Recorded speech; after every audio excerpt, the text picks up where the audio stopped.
world who really don't understand. Freedom has many difficulties, but we have never had to put a wall up to keep our people in.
Welcome to the Leo Zagami Show with Leo and Christy, your favorite couple, for what is a very, very interesting show today, guys. Masonic Secrets of Pope Leo's Papacy, a message from an American Freemason to Pope Leo the 14th, and much more, because we're going to go back into the do what thou wilt phenomena of Aleister Crowley that originates not only with Rabelais but also with St. Augustine. As you know, this present Pope is an Augustinian. So there is a lot of interesting aspects also of Freemasonry in the Vatican. Wow, what a broadcast today. I will suggest you immediately share it with all your friends. And of course, they're telling us now that they're having trouble in streaming on one of the Facebook platforms. I wonder why. Let me see if we can sort it out. Maybe we can remove it and then replace it. I don't know, guys. This is really weird. That never happens that Facebook suddenly has a problem this way. What do you think, Christy? I think it's pretty normal.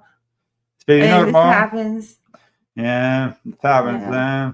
I'm like restricted on Instagram again. So. Again, maybe now we're attempting to see if we can rebroadcast again. It seems that now has it's launched. It's launched. Okay. So we are broadcasting, guys, on my profile, main profile on Facebook, on the Leo Lion Zagami in America page on Facebook, as well as a variety of channels on YouTube, on X, on Rumble.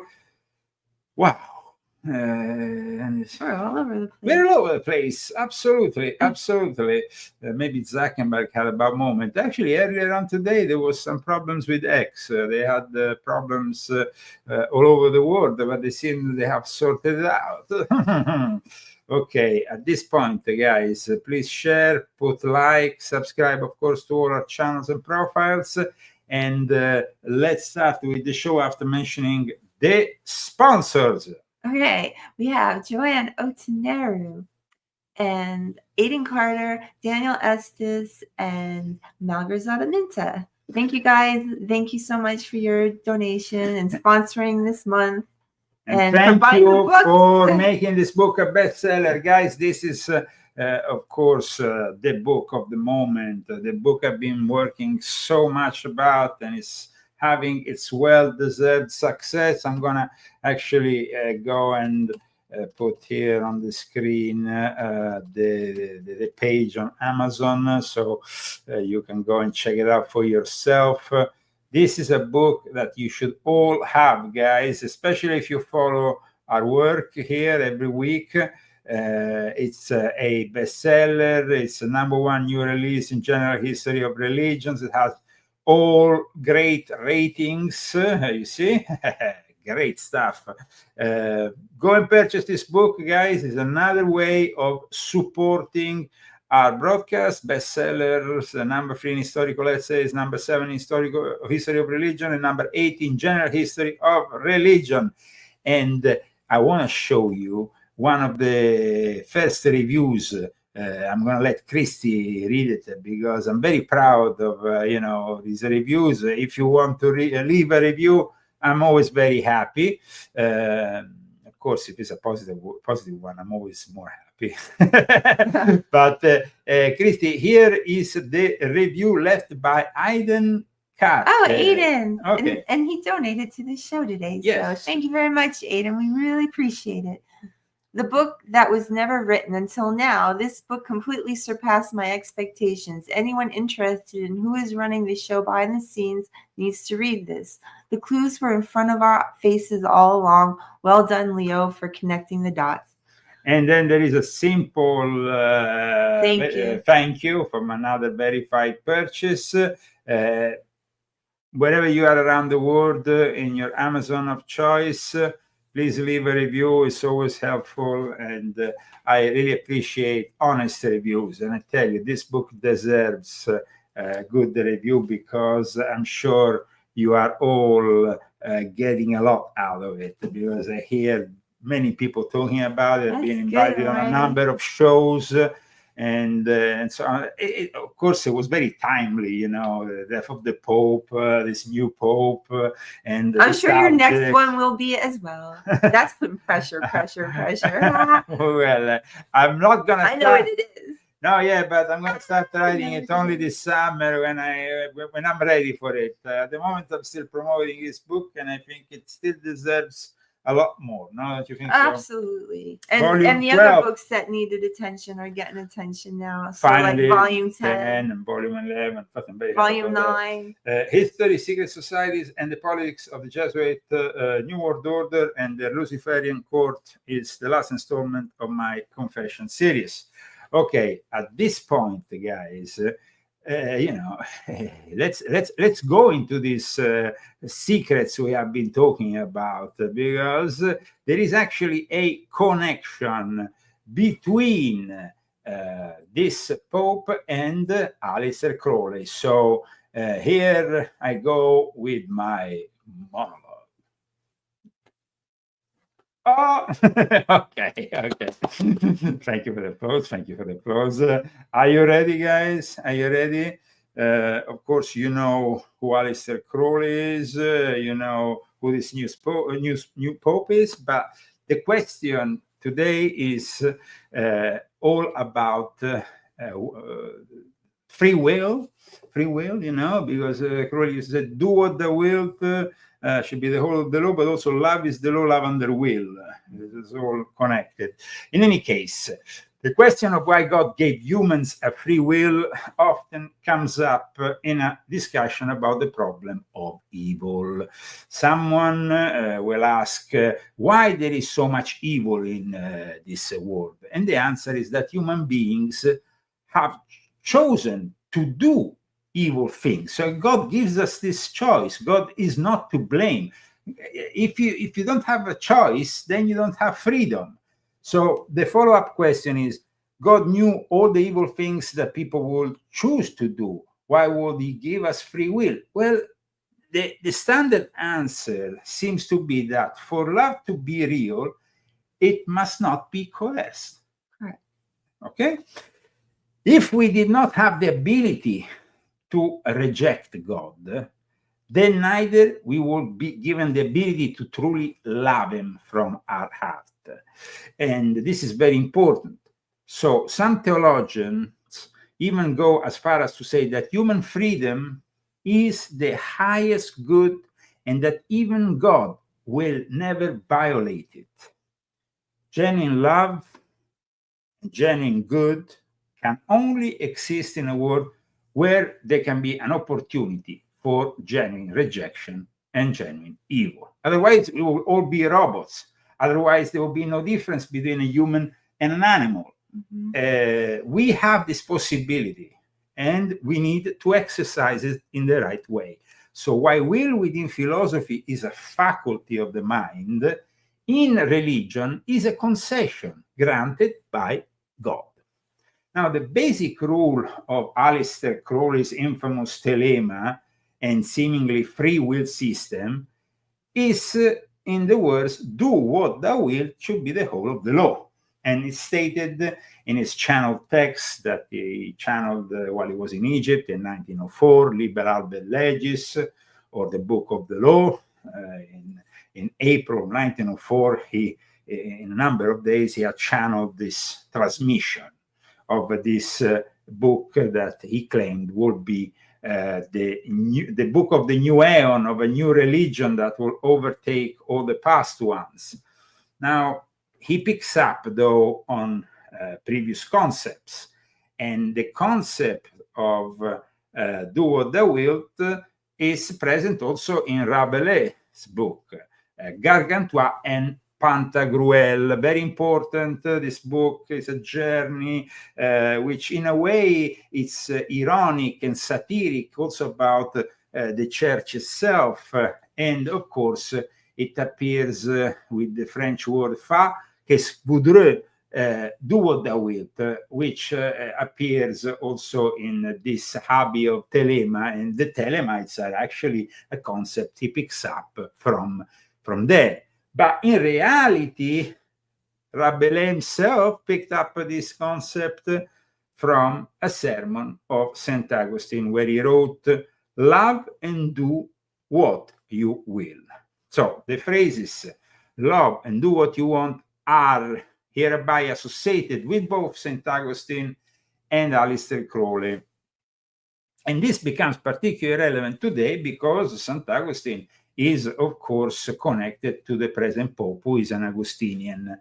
Now, St. Augustine was a father of the church, was a Christian theologian who used love in the context of divine love and personal relationships, while Crowley is considered a magician and philosopher, but in reality he was also, aside from a high-ranking member of the Illuminati, also a supreme bishop authority in his Ecclesia Gnostica Cattolica. And even if Crowley seems to interpret it in a different way as a principle of free will and hedonistic pleasure, in reality there is a principle to his madness. And we mustn't forget that St. Augustine, before becoming a Christian, he was actually a Manichaean. And a Manichaean is a follower of money, is a dualist principle follower of a religion which is considered, let's say, Gnostic in a way. And in this link, which I'm going to show you, this is a link from a church which is inside the Vatican. It's the Parrocchio of Sant'Anna, where they do also the UFO events within the Vatican I've talked about in my books. Now, it's very interesting because in this article about St. Augustine, they claim that he was a Manichaean, and at the time, the Manichaeans were a sort of, were a sect that, of course, he had embraced, that they claim it was similar to the P2 Lodge, and it was actually helping him and helped him arrive in Rome.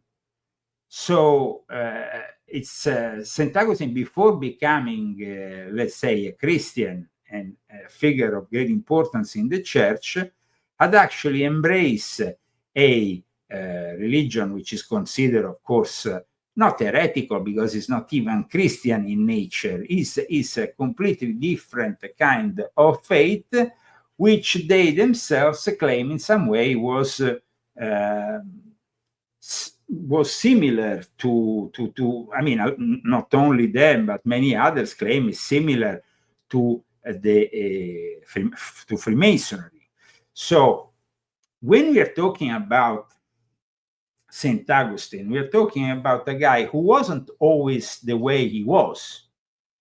And there is some interesting words that needs to be said here, that were said by both Crowley and St. Augustine, because Crowley says, and here Christy can read this, I'm going to put it on the screen for all our viewers. Welcome in the meantime to the Leo Zagami show. Today, of course, is a show that is going to go maybe a bit closer to what we used to do with exploring the Illuminati occult, rather than the news. But I think that this is very important to understand more about these Masonic connections with this Pope, and also the philosophy behind it. So here you have St. Augustine, then Crowley and St. Augustine. So please read. Okay. Love and do as you will, St. Augustine. Love is the law, love under will, Aleister Crowley. Do what thou wilt shalt be the whole of the law, Aleister Crowley. O Lord, grant me chastity and continence, but not yet. But not yet. So grant me the chastity and the continence, but not yet. What does it mean, really? So you don't do it yet, because I don't want this chastity and continence. Not yet. Not yet. Don't do it yet. Don't make me be good yet. Not yet. And there is actually a site called The Curious Christian that gives us a very interesting analysis about this whole thing, debacle about the similarities between St. Augustine and Crowley. Please, Christine. Love and do what thou wilt. It is a saying that I am familiar with from Aleister Crowley, the famous occultist, but it turns out the saying has much more ancient and surprising origin. It comes from St. Augustine, in fact, from his 7th homily on the letter of John. Here's the context. The deeds of men are only discerned by the root of charity. For many things may be done that have a good appearance, and yet proceed not from the root of charity. For thorns also have flowers. Some actions truly seem rough, seem savage, howbeit they are done for the discipline of the bidding of charity. Once for all, then, a short precept is given thee. Love and do what thou wilt. Whether thou hold thy peace, through love hold thy peace. Whether thou cry out, through love cry out. Whether thou correct, through love correct. Whether thou spare, through love do thou spare. Let the root of love be within. Of this root, amore. Can nothing love means amore. Amore. This root can nothing spring but what is good. And this is an analysis that, of course, picks up on the similarity, but also on the differences of love and do what you will, and do what thou wilt should be the whole of the law, and also love is the law, love under will, which are the tenets of Crowley's telema.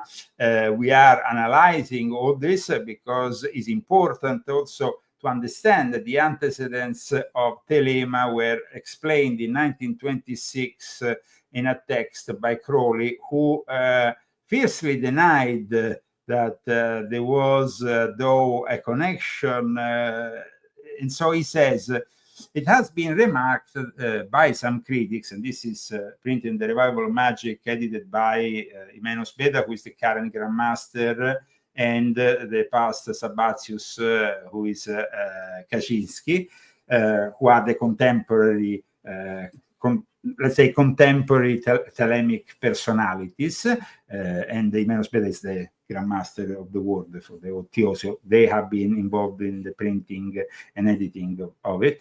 It has been remarked by some critics of the law of Telema that the words "do what thou wilt" are not original with the master Therion, or rather with Ivas, who uttered to describe Ankh for Shu, the priest of the princess, the book of the law. So Crowley is putting forward this reply to possible criticism, probably people saying you have copied this, no? So in point 2, he says, this is true enough in its own way. We have firstly the word of St. Augustine, love and do what thou wilt. So he admits that.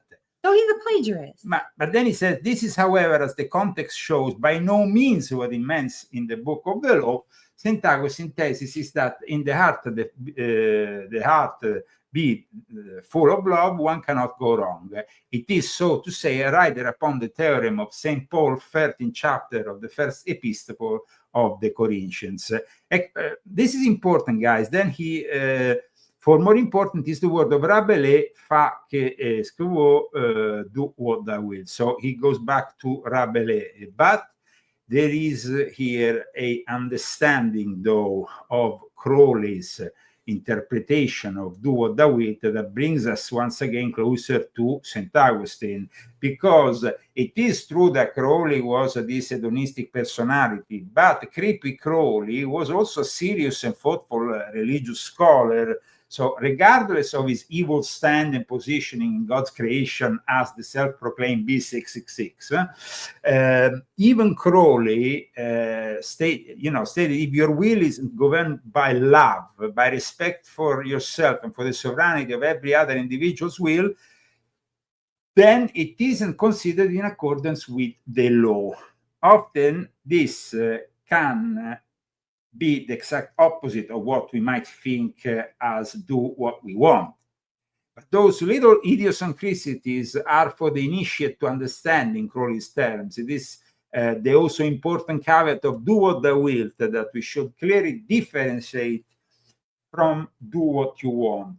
So it's like Crowley says do what thou wilt, or love is the law, love under will, but then explains that by doing certain things you are restricting yourself.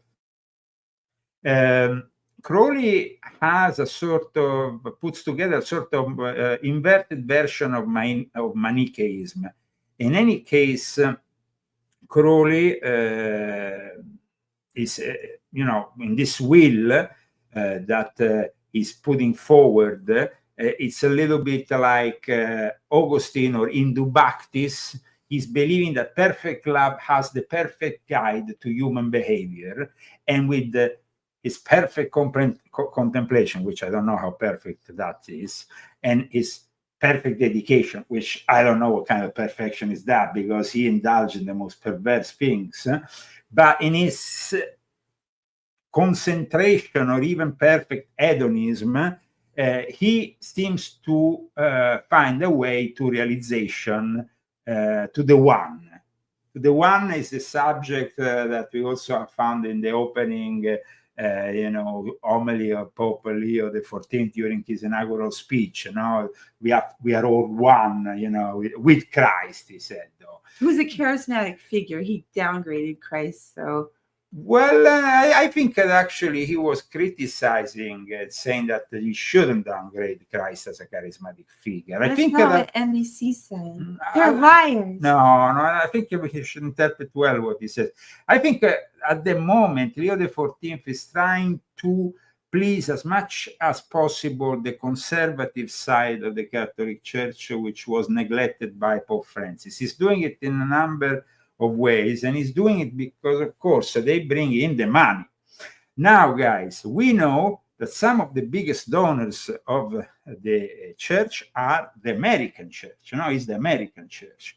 And so it's very important what I'm about to show you, because this is a testimony from a Freemason who is writing a letter to Pope Leo XIV to ask him to drop the excommunications and the condemnation that even Pope Francis, who was himself a Freemason, so he was a complete hypocrite, in 2023 against Freemasonry, and he does it in his old-fashioned Masonic podcast.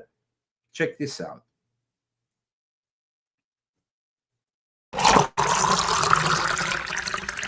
Grab your cocktail and get ready for this episode of the Old Fashioned Masonic Podcast.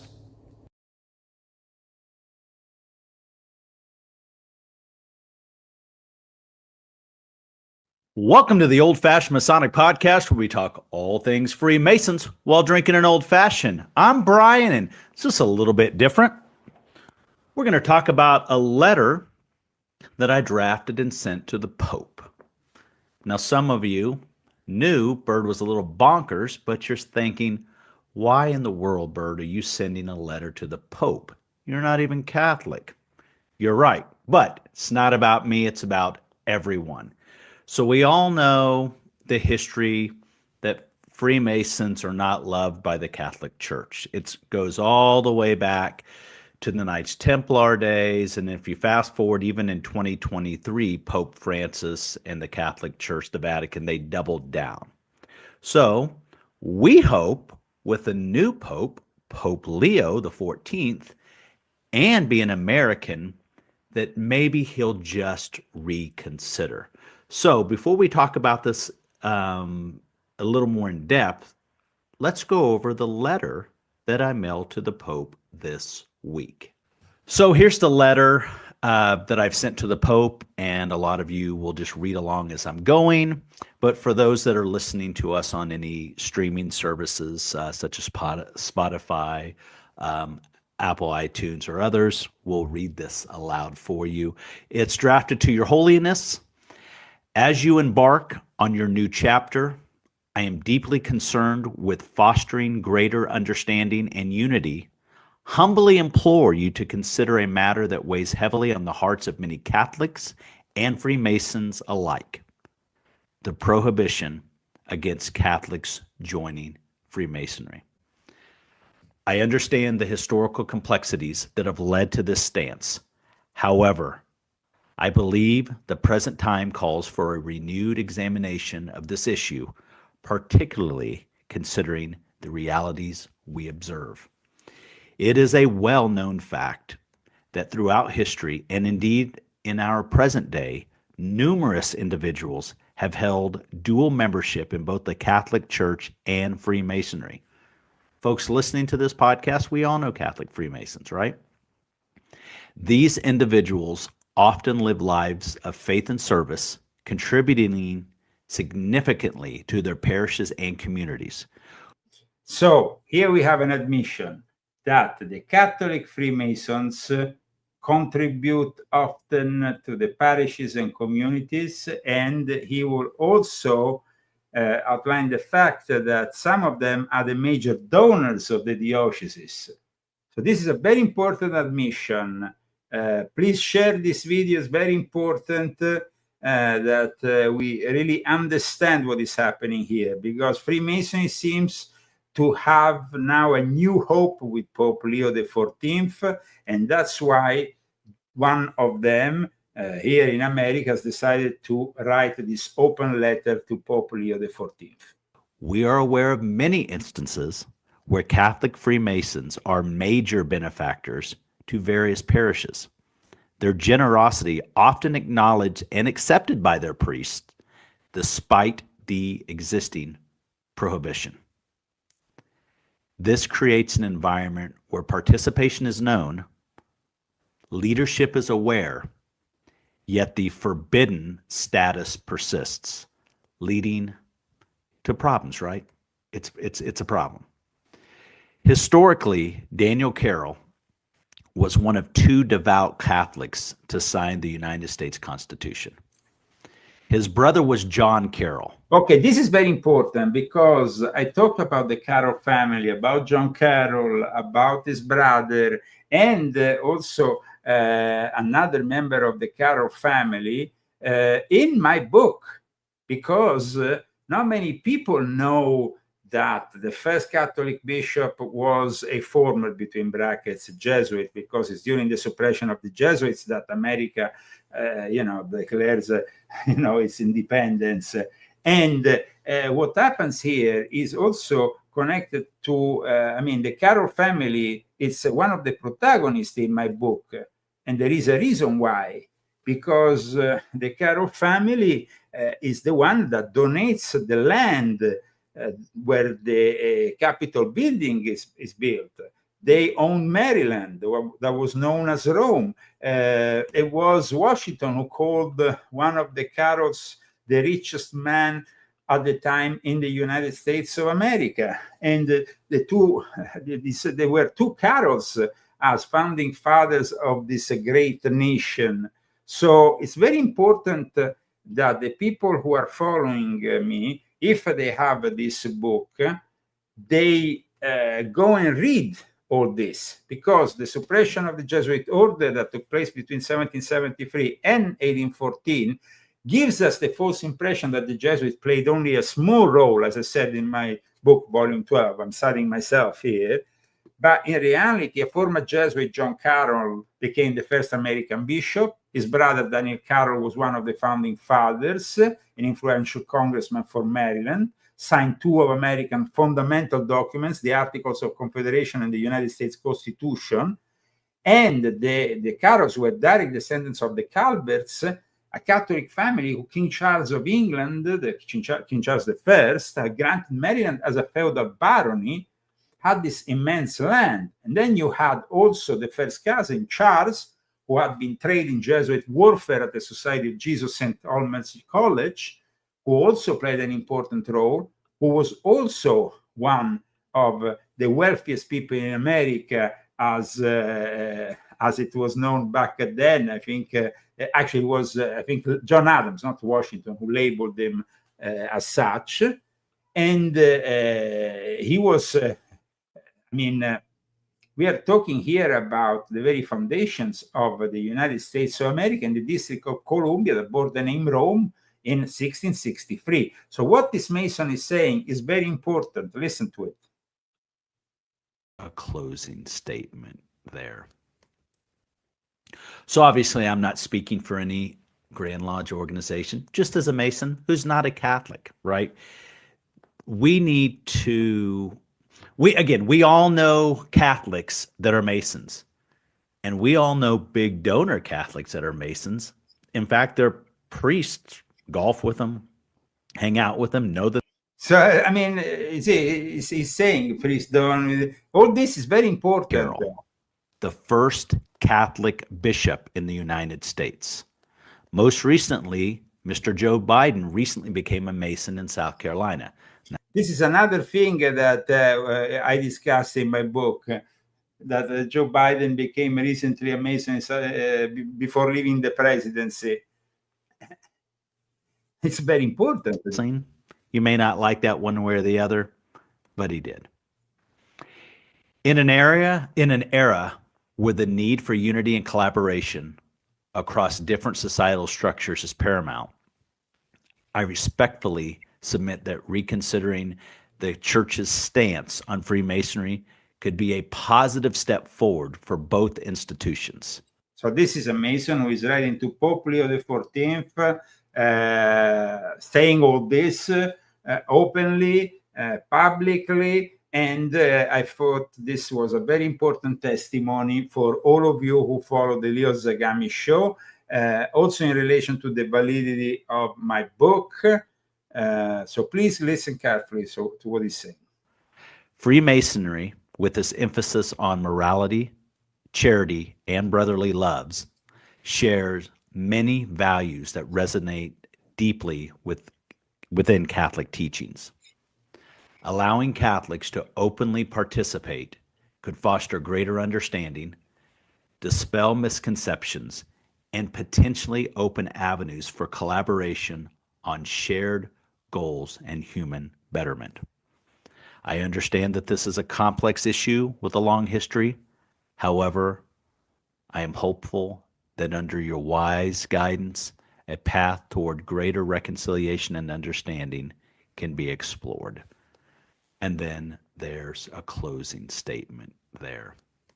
So let's listen to the closing statement. Under his wise guidance, the Freemason is hoping for Pope Leo XIV to drop the public enmity, which is only public, it's only a show, because in reality you have Masons in the Vatican, you have Pope Freemasons, it's all a charade.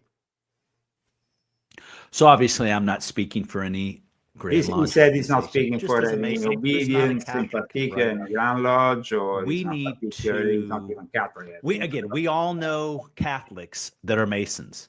And He feels sorry for the Masons who are Catholic and who are, in theory, living in great sin. we all know big donor Catholics that are Masons. And that is important, I think, when he says big donor Catholics, because, we know how important the big donors were for the election of this Pope, because this Pope is from the United States and is the biggest donor in the Vatican Pence, St. Peter's Pence, as it's known.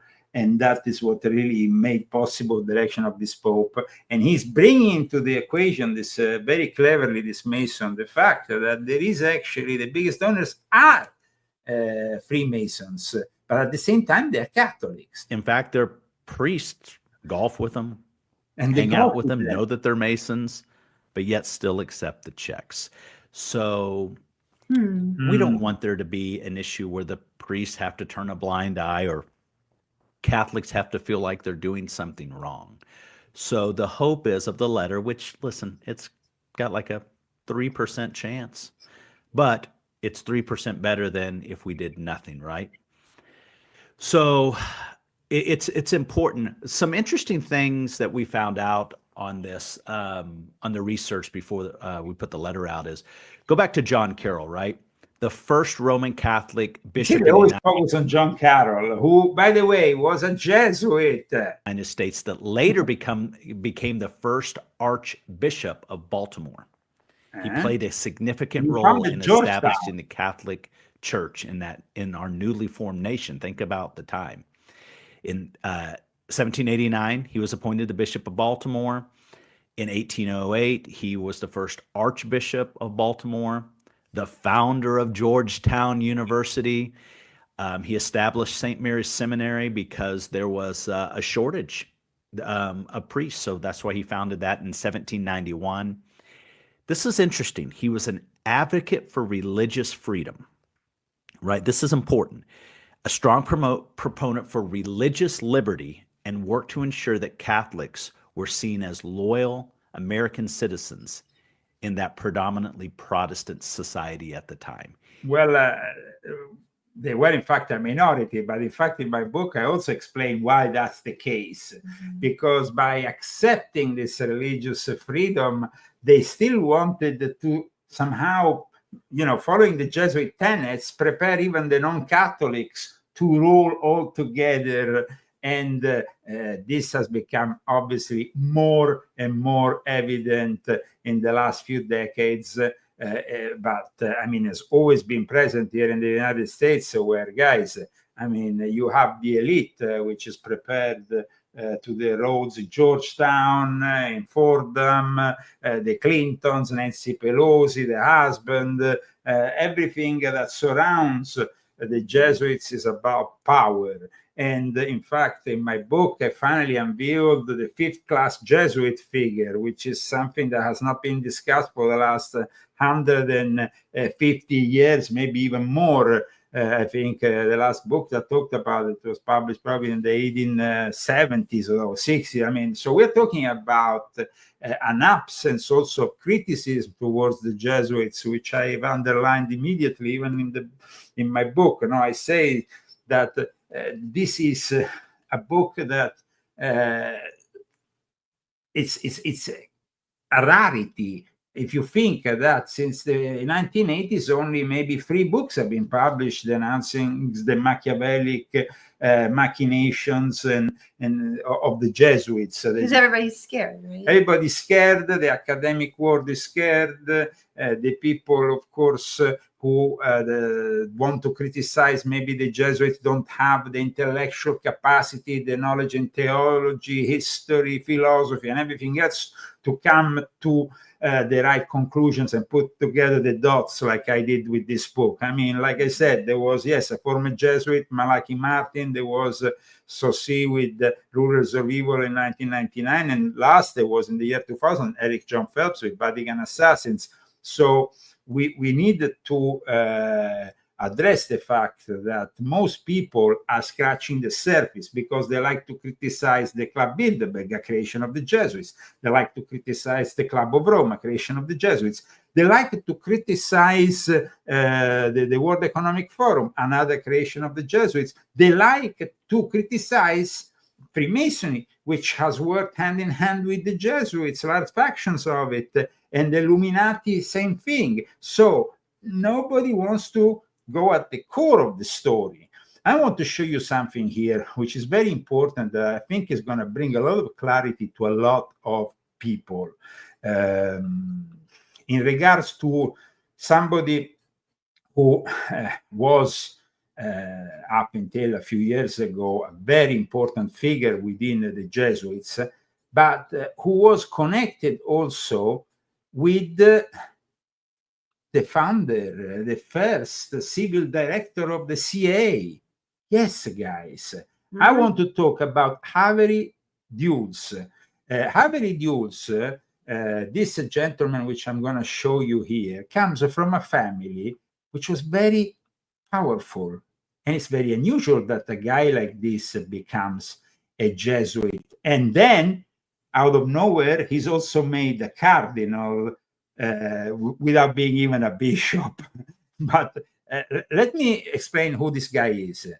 This guy that came out of Fordham University, that came out as a cardinal, who was a theologian, is the son of John Foster Dulles. John Foster Dulles was an American politician who served as United States Secretary of State under Dwight Eisenhower, and his uncle was Alan Dulles, the director of the Central Intelligence, which I also mention here because he was fixated with Sun Tzu, The Art of War. So he came from a family of people who were not particularly religious, but here he is at the ceremony when he became a Jesuit. And in fact, the uncle was also present at the funeral of the Pope. This is Avery Dulles, ordained in 1956.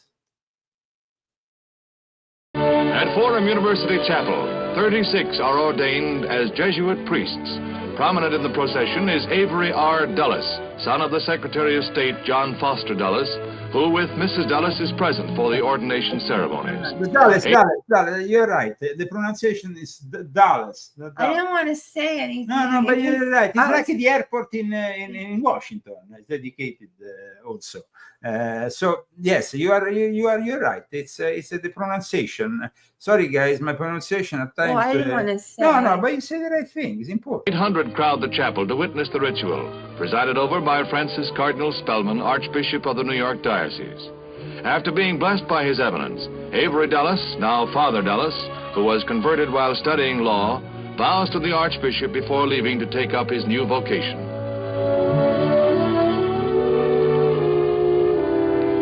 He receives the congratulations of his father, a prominent Protestant church leader, and Cardinal Spellman. So, Cardinal Spellman, another crook of the crooks. So, I mean, today, when people arrive in Washington, they arrive in Dallas International Airport. Been there many times. Which was dedicated to the father of a Jesuit. Lovely. Who himself became also cardinal. I'm sorry for my pronunciation. Well, get over it. I know. Yeah, the Dallas dudes. I got it wrong. But guys, the concept is that basically we knew what you were saying. The Jesuits have control over everything, and this guy could have become head of the CIA, could have become Secretary of State like his father. He could have become everything. He decided to become a Jesuit, and he did it because, of course, the Jesuits are the ultimate power, and this is evidence of it. No, don't you think so? So. This Freemason that also mentions often the Carol and Carol here and Carol there. And... I have a Carol question. Yes. Lewis Carroll, is he related? Are they related to the Lewis Carroll? You know, the Lewis Carroll? I think he's Alice in Wonderland. Who knows? Maybe I have. I mean, the thing is that I think Louis Carroll is a pseudonym, though. It's a pseudonym. Okay. His name was Charles Ludwig Dodgson. So, okay, never mind. and he was from Great Britain, so I think that's a little bit from I wanted to put a little Alice in Wonderland in it, but I guess I can't. No. Okay, so welcome to the Leo Zagami show. If you want to help us out, guys, remember purchasing our books. Christy also has made a couple of very interesting books, Confessions of an Illuminati Princess, volume 1 and 2.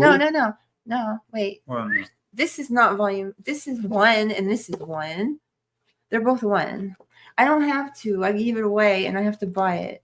I thought it was No, I only have 1. okay, but because you changed the cover, volume 2, I think. I know. Okay, No, but I gave it away. Okay, you gave them away. But in any case, guys, if you want to eat instead some great food, guys, I mean, sometimes I mean, I get confused because Christy likes to change the covers of books. I change the socks. No, I did not. I have. Okay, maybe I changed it like a couple times because I couldn't. I always want to try to do better, and so. But yesterday you made some great sushi, though, Christy. Yeah, I did. You show my sushi. Yes. I haven't made it in 3 years. So I was making it in 2022, but then I wanted to have Friday Fun Day Sushi Day again. Fabulous cookbook, the one I have in my hand. There's no sushi in it, though. No, but you can learn instead the pizzas. And today, Christy was astonishing with a couple of great pizzas. She made this pizza with salami, Italian salami. Fantastic. That was a good pizza. This was a fantastic pizza. And then there was another pizza that you made today with the carciofi, with the artichoke. Yes, here it is. Let me see it. Here we are. Not bad. So we discussed about the influence of the Jesuits, but let's go back to the connections of Freemasonry with the present Pope, and of course the discussion we were making about the will, because we discussed a little bit this whole situation in concerning the will. Let's remember that the free will is the capacity or ability to choose between different possible courses of action. And now apparently, guys, this is very important because AI is apparently discussing the possibility of having a free will. And what could go wrong if AI has a free will? For many years, I have denounced the concept of cyber Satan. I did it with volume 6.66, with the trilogy, volume 6.66, volume 7, and volume 9. Christy, can you please read what they're saying here? Because this is very interesting. Okay. Ooh. Philosophers have argued for centuries about whether free will exists. Now a fresh take suggests that artificial intelligence, AI, might meet the conditions for having it. Recent research proposes that generative AI can display goal-directed behavior, demonstrate genuine choices, and retain control over its actions. This intriguing idea comes from Finnish philosopher and psychology researcher Frank Martella, an assistant professor at Aalto University in Finland. I guess they didn't see war games, did they?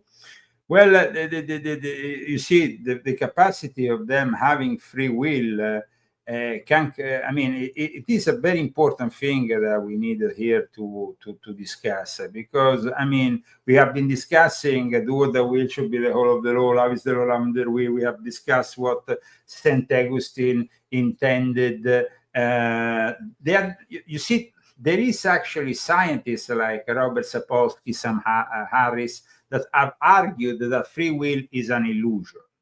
And based on this premise that our actions are determined by factors beyond our conscious control. Of course, this is a concept that goes against everything that we believe, because, God gives us the possibility of choosing between good and evil, but also philosophy and the Freemasons themselves, they will know. A Freemason becomes a Freemason so they can eventually perfectionate themselves. Now they can go through all these degrees. So in theory, the process of levigating the stone, no?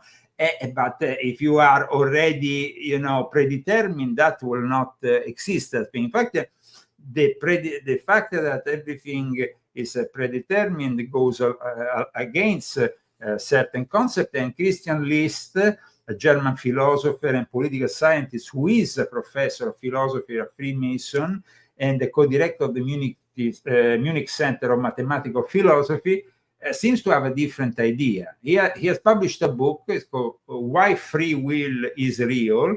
And Christian List states that far from being undetermined by a scientific worldview, the idea of free will is supported by it. And to sketch his argument, he made the following points addressing these properties: intentional goal-directed agency and alternative possibilities among which we can choose, causation of our actions by our mental states, especially by our intentions. So when we talk about even Aleister Crowley, who is irremediably, I consider him a Satanist, it seems though to still address the fact that we have a will. In fact, he considers it fundamental. The term law of Thelema is based on this whole thing. Now, Christy, please read the definition of the basic rule here of Crowley's Thelema. Okay. Definition: the basic rule of those following the system of Aleister Crowley, do what thou wilt, shall be the whole of the law. This appeared in Liberal Bellegis, or the Book of the Law. It has early versions in Rabelais, with François Rabelais is the author of Gargantua and Pantagruel, where it was the French. Go ahead, Maureen. Do what thou wilt, and in a sermon of St.Augustine, where he wrote, love and do what you will. Some people have made the assumption that do what thou will means you are free to do whatever you want. This, however, contradicts Crowley's intent. Here the term wilt means the will of your higher self, and your higher self is completely in agreement with the will of God. Therefore, the law of Thelema is saying that a follower is called to do this sometimes long and difficult work that will enable him or her to consciously access their higher self, and then only do what is in the nature of the higher self. Thus, their actions will eventually be in harmony with the will of God. There is much older Sanskrit terms, so that, which means the path of doing one's will. This is a belief and practice followed by some tantrics. It should be pointed out, however, that karma is also in play. Therefore, a tantric following this path is free to do whatever he or she wills to do, but is responsible for their actions. So this is how will is in some way discussed and analyzed as a choice always, because I always said from the beginning of the show, this is what really determines a human being rather than an animal, the possibility of having free will, the choice of going either forward or backwards, the fact that of course you have the karmic law means also that if you do something bad, it's going to come back to you. And so if everything instead was predetermined, we will not have that choice. No. Now, what is your opinion on all this, Christy? I think we all should follow God, but a lot of people aren't close enough to God. Okay, but do you think they have the choice of following God? Yes, of course. So you deny no, but the problem is what the scientists, these pragmatists are saying, there is no choice. You are actually saying I have a whole theory, but let's listen to Christy's theory. Over a lecture. Okay. No, it's your birthday, by the way, Monday, yeah? Monday, yeah. Monday is her birthday. It's my birthday, and it's exciting. It's exciting. Okay. So anyway, I was just gonna say that we're born with, God 100%, as a child, but through life, you go through so much trauma. And with each trauma that you experience, a demon comes in. And so, it will influence, so with these traumas come demons. So, if you've been molested, it's the worst of trauma is the worst of demons. So like, say you've been molested. that demon is influenced, is around, or at least it stays with you a little bit because that impact of that. And it depends on the person, because if the person is really good, then they take that, and no matter how many people persecute them, they still follow God. No matter how many things go wrong in their life, they say, this is it, I follow God. And that's been my life. I've had people that have bullied me as a child and grew up in trauma, and had this, but I always kept God with me through all the trauma. And so I was always good and I never did anything wrong. But some people, they keep this trauma and they hold it to them and they make it themselves and they become that trauma and then they become that demon. Mm-hmm. And so, that evil thing becomes part of them. So, then you go away from God. And the more, and it's not even some people, sometimes you can lose a family member. Like, for instance, my father committed suicide. Mm. And so, in that moment, I could have turned another way and gone another path. But instead, I decided to take that and channel it into something I could do that was good. So I started painting in that time. And it was a place for me to escape. And I kind of felt like together with God when I was doing that. But then, then I made a wrong choice. When I went to Italy, I made a wrong choice. And I started. You didn't make the wrong choice to go to Italy. You made the wrong choices once you were in Italy. Yeah, but that place is evil. Yeah. So, I mean, but of course, I was there, so you decided to stay there. I had to stay. I'm worried. I had a force inside of me that was pushing me to believe in you and stay with you. And so that's what I did. But I made some very bad choices. And in every choice I made, I paid for it very badly. And when God curses you, you feel it. And you know it's coming from God. And that's even worse. Well, it feels like terrible. I mean, okay. All right. I mean, it's not, God doesn't curse, but it sure feels like a very bad, it's that you become punished, and you're punished and you're living in your punishment until your punishment is over. And the only one who can tell you the punishment is over is God.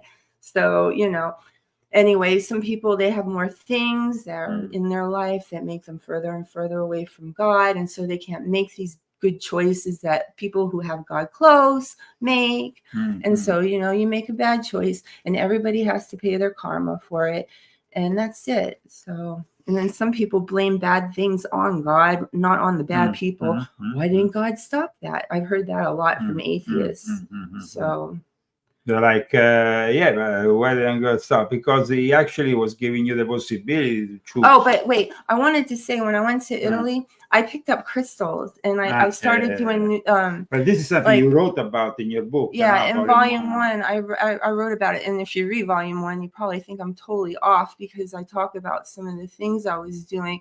I don't know if I could go back and read that book and see some of the things I was doing, because some of the Christians that were around me, they didn't really criticize me, but they waited for me to get it. And then I had to leave Italy actually to get it because it was so bad over there. It was like the worst of the worst there.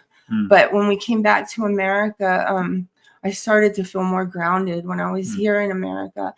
And then, God started to come in slowly and help me. And then I realized that God gives you the realization that something's wrong. And so then I was like, oh my God, what was I doing? And then, I got rid of everything. And then now I'm just back to the way I was. And I don't have any problems anymore. I had anxiety. I had OCD. I was always losing my stuff. I mean, I did not have my shit together. Nobody saw me in that 10 years that I was in Italy because I was just quiet. I mean, we've been married for a long time and we've been together for an even longer time, since 2009.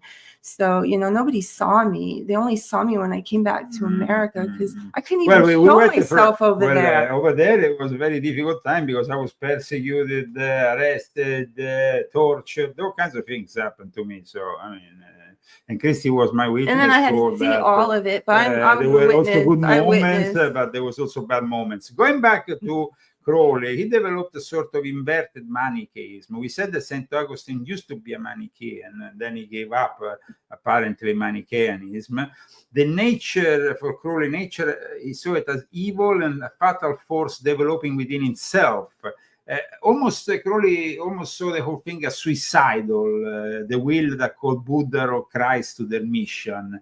Crowley, primarily known, of course, for his role in the religion of Thelema, drew from a number of sources, Gnostic, occult, and Manichaeism, of course, was one of them. This dualistic religion which emphasized from money, and it used to be a very important religion, a dualistic religion emphasizing the eternal struggle between the light and darkness.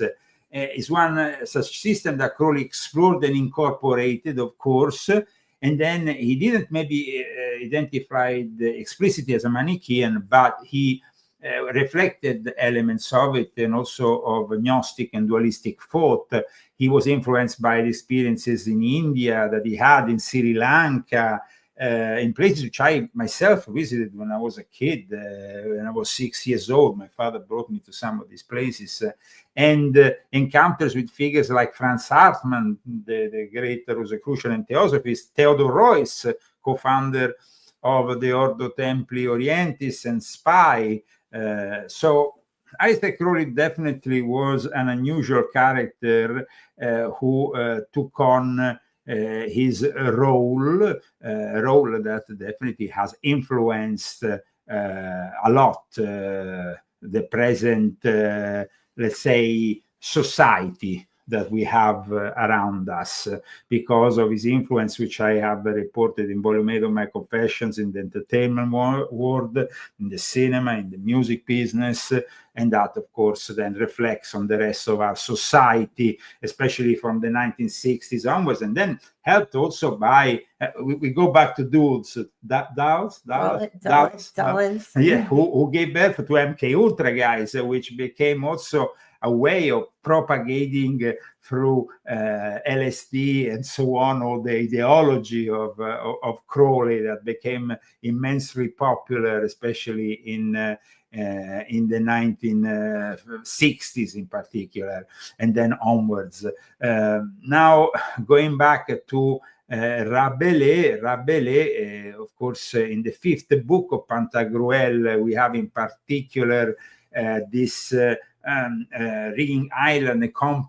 This is almost like the hierarchy of the Catholic Church, but we have to always, when Crowley references himself to François Rabelais, we have to always understand that Rabelais himself was actually, in a way, intending the whole thing as a satire. He wasn't necessarily taking it to the extremes of like, because the satirical vein tends to enlarge vulgarity and regularly play with these things. Instead, Crowley took them seriously and put them in place in the Abbey of Thelema in Sicily, pushing him to a level in which Benito Mussolini had to intervene and kick him out of Sicily at one point. But there is an interesting point. Where was the Abbey built?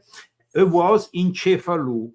And Cefalù was the place where another important guy comes into our story. That guy is Cardinal Rampolla.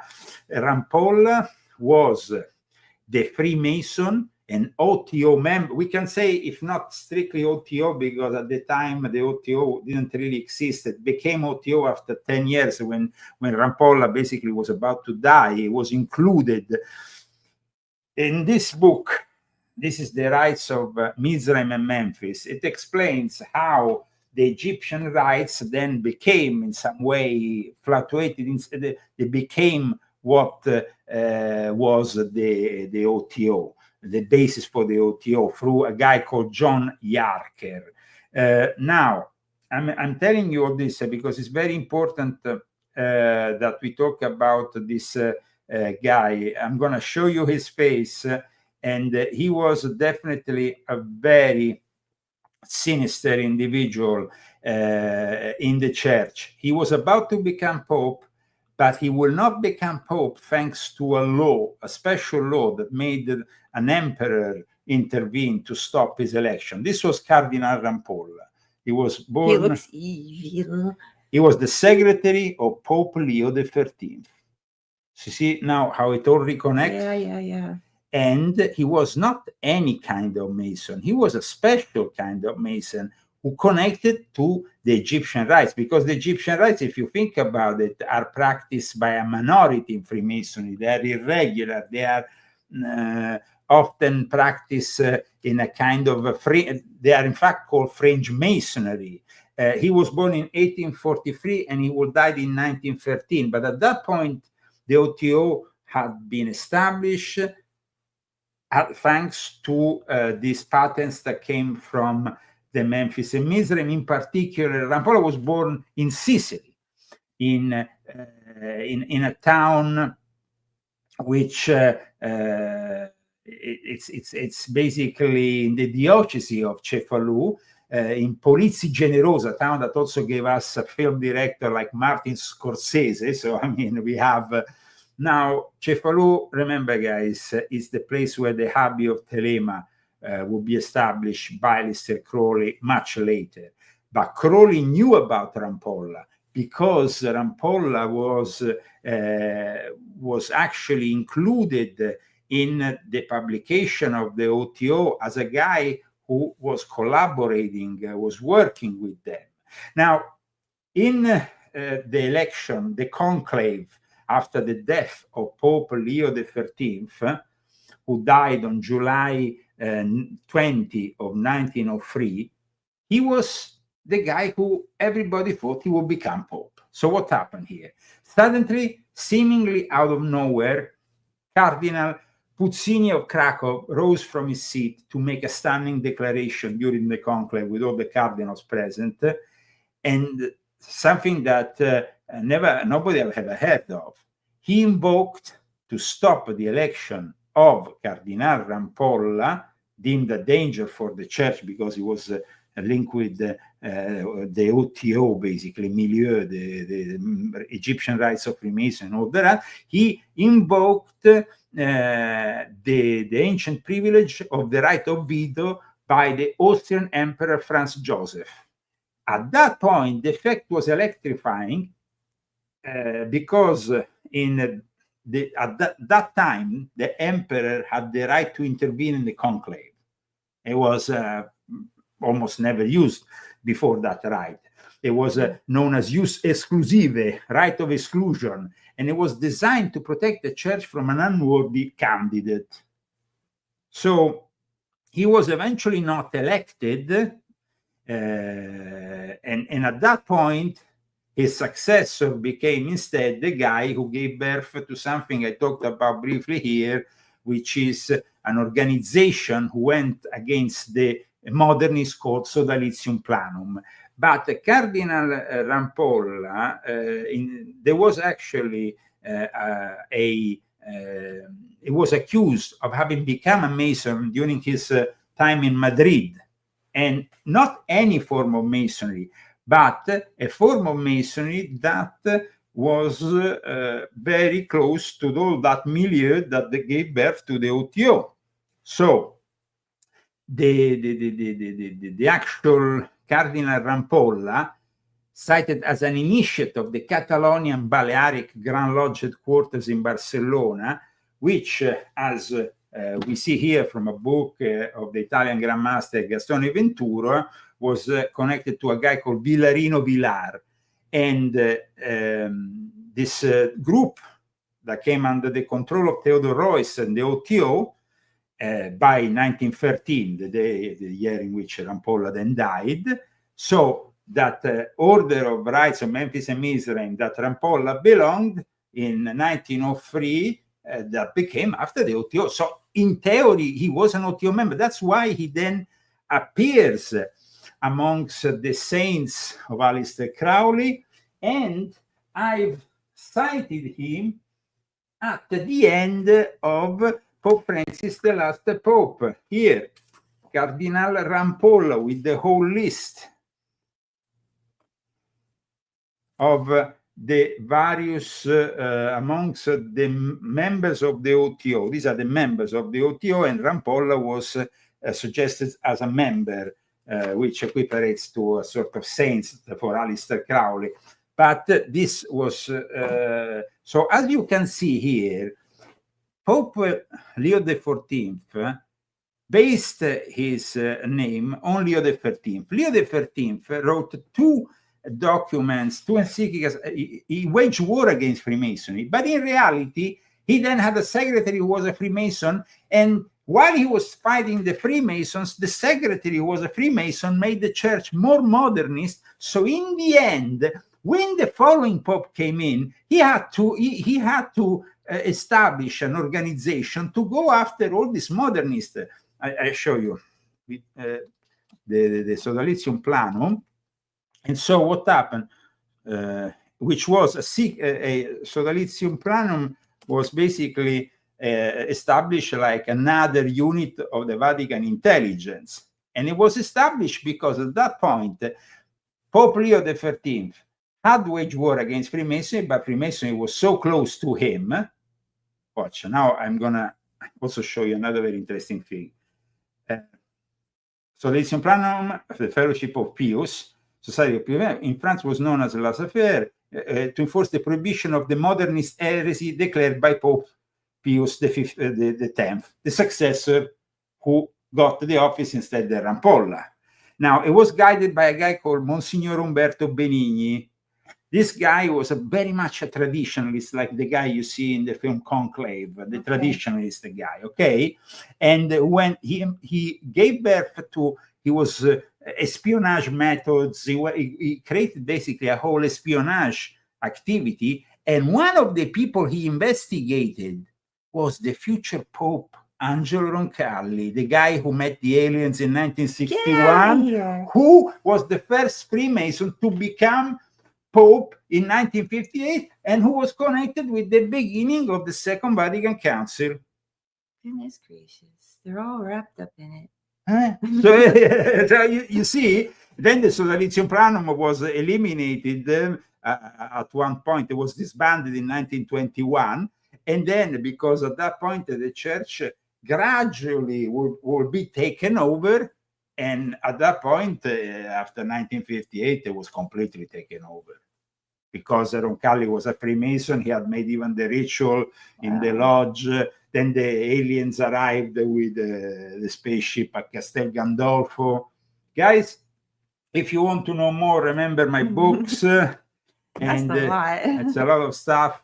The church was infiltrated, but of course, we could be here talking for hours. I want to thank all the people who have tuned in today. I want to wish my wonderful wife who has edited and published this book happy birthday. It's not my birthday yet. Well, but I want to give you in advance. We're gonna have a great day. And please share this video with all your friends and family. And of course, we see you next week. Depending on the donations, if we receive an extra donation, we might also be able to come more than once a week. You know how it works. Thank you so much, guys. It's been great to be with you. I think that you have understood also the danger that, unfortunately, this Pope might present himself in a good way, but unfortunately, he has so many skeletons in the closet that sooner or later, he will do things that we probably will not like so much. But we have to always continue to pray and continue to have faith in God, regardless of these corrupt institutions. And I think the people who follow the Leo Zagami show know it better. Isn't that the case, Christy? So we are bringing in the music of Vincenzo Viceversa, which is the author of all my book covers, and we are bringing Vincenzo Viceversa's music with the images of Albert from Telepandemia to end up the show as we usually do with a blast and a dance.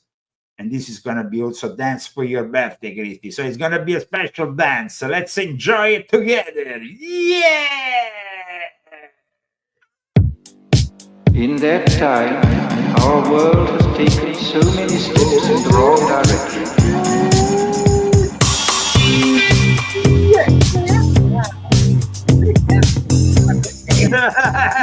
Okay, that's I like it.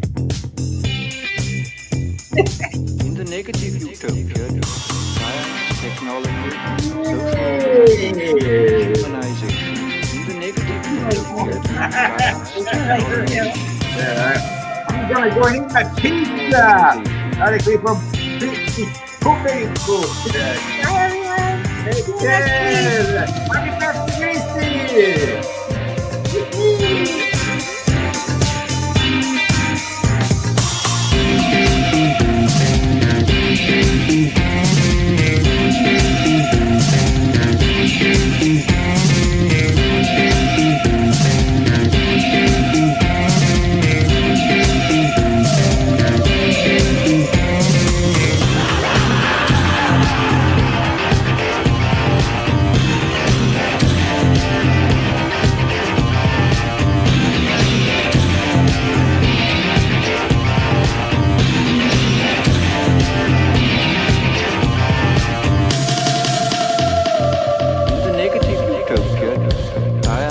technology, social organization, dehumanization.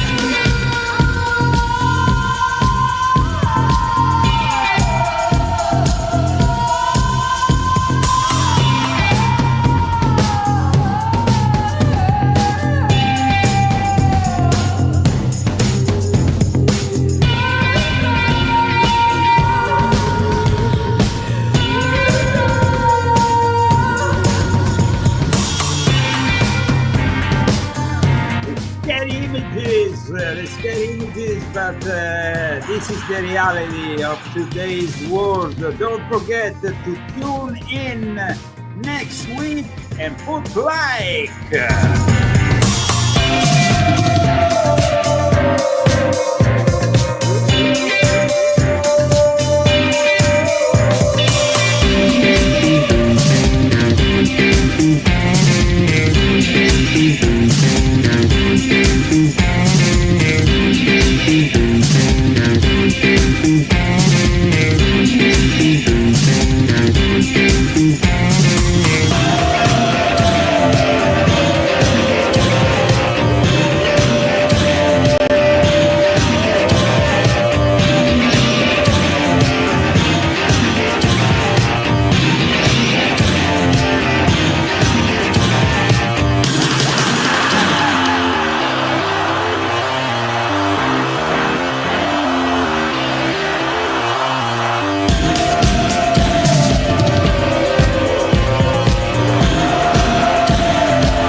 Technology, social organization.